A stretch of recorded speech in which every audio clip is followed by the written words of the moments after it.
Okay, isang napakagandang araw mga kamanibela. So, Calax, no? So, Cavite Laguna Expressway. So, ito yung nakikita nyo sa map. Start yan dito sa may Cavitex, no? Papunta yan dun sa SLEX sa Laguna. So, napakahaba, no? So, almost 45 kilometer na expressway itong Calax, no? So, nakikita nyo dyan sa map, yan. So, may mga dadaan ng lugar yan. So, mula dun sa Cavitex, yan yung nakikita nyo. Abot na sa dyan sa may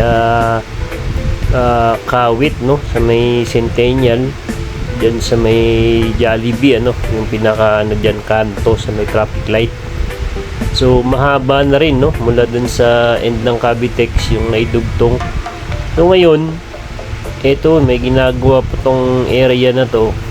So, dito, nakaporma na rin, ano? So meron na diyang exit, ayan, no? So magkakaroon diyan ng unang interchange, no? Ito yung Kawit interchange, ayan. Pero yung susundan natin yung sa papuntang Tuklong, Lancaster, going to Navarro hanggang Open Canal.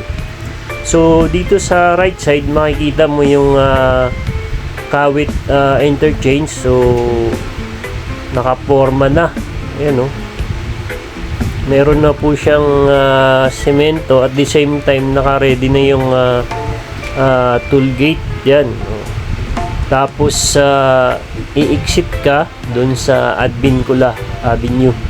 Yun, yung area na yun, yung Ibu City dyan, yung ginagawa rin dyan, dinedevelop.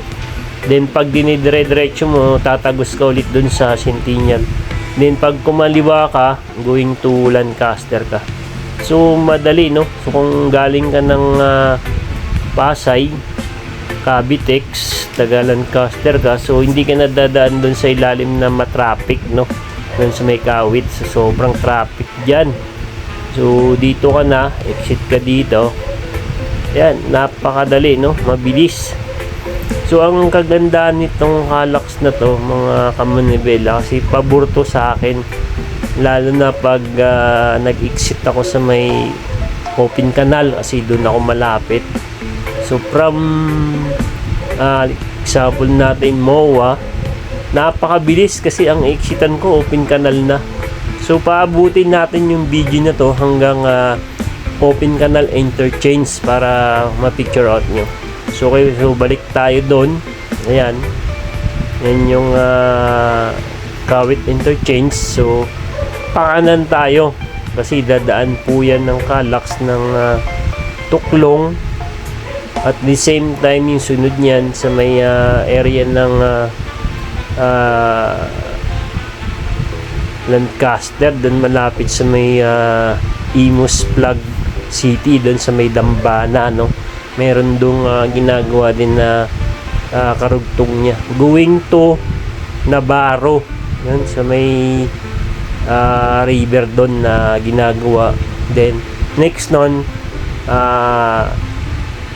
Open Canal interchange na. So napakaganda, napakabilis kung galing ka ng Pasay, taga area ka ng Malagasang, so napakadali, hindi ka na dadaan doon sa sa Aguinaldo Highway hanggang sa Bacoor na matraffic din. Kasi nung madalas dumadaan ako Bacoor traffic, so nagka-Cavitex ako. Pagdating dito sa may end ng Cavitex, sobrang traffic pa rin, so halos parehas lang. So nagbayad ka pa ng toll dun sa express. Napakabagal din pagdating dito sa Kawit. Okay, so ito area na to ng Tuklong, ano? So pag tuloy-tuloy pa yan, ayan, sa unahan, yan na po yung Bukandala, Alapan Road. Yung nasa left side na makikita mo, andyan yung Plug Capital, no? Yung dambana ng pambansang watawat ng Pilipinas dyan sa Imus, no? Yan yung nasa left side. Ngayon, pagka kanan ka naman dyan, yan, papunta na yan dun sa may rotonda ng Lancaster. So yung diretso na yan, dadaan yan dun sa may Navarro. Tapos nung sunod niyan open canal interchange. So titingnan pa natin, no? Aabot ang drone natin doon sa may open canal interchange. So yan yung area na yan, no? Yan, nakalatag na rin, no? Sementado na.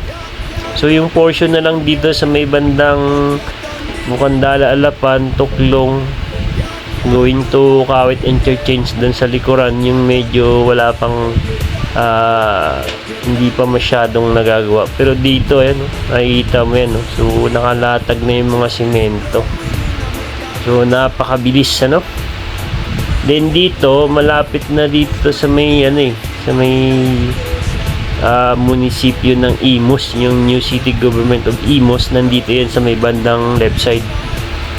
So yan, pagkalampas mo dito, yan, natatanaw ko na yung open canal interchange, ano? Meron na ring paikot, tapos may mga nakalatag na rin ng mga pakunti-kunting mga semento. Yung nasa kanan, yan po yung I think ilang river po yan. So tatagos yan doon sa may open canal. From galing ka po ng Aguinaldo Highway District, yung open canal, didiretso mo yan, dadaanan mo yan doon yung bagong SM Gentry na ginagawa, hanggang tatagos ka ng Arnaldo Highway naman. Tapos pag kumaliwa ka, going to Dasma naman yan, papuntang 13. So ito, yan, open canal interchange. So dito sa bandang kanan, yan, no, nakaporma na rin yung toll gate na pag-exitan. Halimbawa, dyan ako sigurado dito ako mag-exit kasi dito ako sa area ng Malagasang So dito ako mag-exit. Yan, napakadali lang, no. Pag-exit ko, open canal, kaliwa lang ako konti. So yun, malapit na sa amin. So yung pakaliwa na yan yung papuntang LTO sa may open canal, going to Aguinaldo Highway District, dadaan ng Malagasang flyover. Yung sa kanan naman, yan po yung madadaanan mo yung SM Gentry, yung bagong SM na ginagawa. So titingnan din natin yung development niyan, papakita din natin sa drone, siguro sa ibang video na lang kung ano na po yung development yan. So yan, pag tuloy-tuloy mo pa yan, tatagos yan doon, no? Meron yan ginagawa na tulay din sa may Liora subdivision, going to Amaya naman, no? Amaya subdivision, then Arnaldo Highway na po yun. Then going yun to Dasma hanggang Governor's Drive. Doon magkakaroon naman doon ng interchange, ano? Doon sa may Governor's Drive, papuntang ano yan, Silang, no?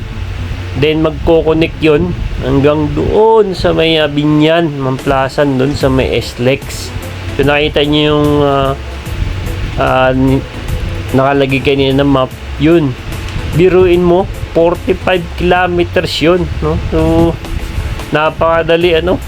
So kung pupunta tayo ng Laguna, dito tayo papasok sa open canal interchange. Pupunta tayo ng Pasay, MOA, dito rin tayo papasok. So napakaganda.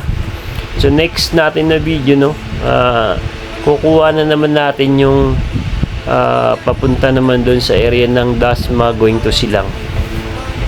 Kasi medyo mahaba na tong video na to, almost 11 minutes na to, mga kamanibela. So ito, hindi pa masyadong nagagawa dito yung area. So dito na lang sa area ng open canal na bar going to Cavitex yung medyo hindi. Kasi doon sa may Dasmariñas, sa may Silang, nadadaanan na may mapanood na ako na nadadaanan na nila doon. Almost okay na doon, no? Tapos na. So pinapadaanan na ngayon, walang sinisingil dahil free pa po yung daanan. So sana next time, no, madaanan din natin para magawa natin ng vlog, ano. So yan, yung nakikita nyong building na yun, yung Solomon Hospital yan. Bagong ginagawa dyan malapit sa Navarro. Magkatabihan sila din sa may unahan yung Uniqlo warehouse naman. Makikita nyo dyan sa banda. Ayun, yung SMG entry sa unahan. Yan. Tapos ito yung warehouse. Ito yung sa Uniqlo warehouse na ginawa. So ito yung open canal interchange. Halos hindi pa na pipinish, ano? Wala pa semento. At the same time, hindi pa nakaporma gaya dun sa may Kawit interchange. Okay, so kung nagustuhan mo ang video na to, huwag mong kalimutan na i-like at i-subscribe at i-share mo na rin para mapanood ng iba nating mga driver at mga commuters, ano, para paggawa na to, so alam na nila kung saan yung daan na mas mabilis at the same time walang traffic. So ingat mga kamanibay.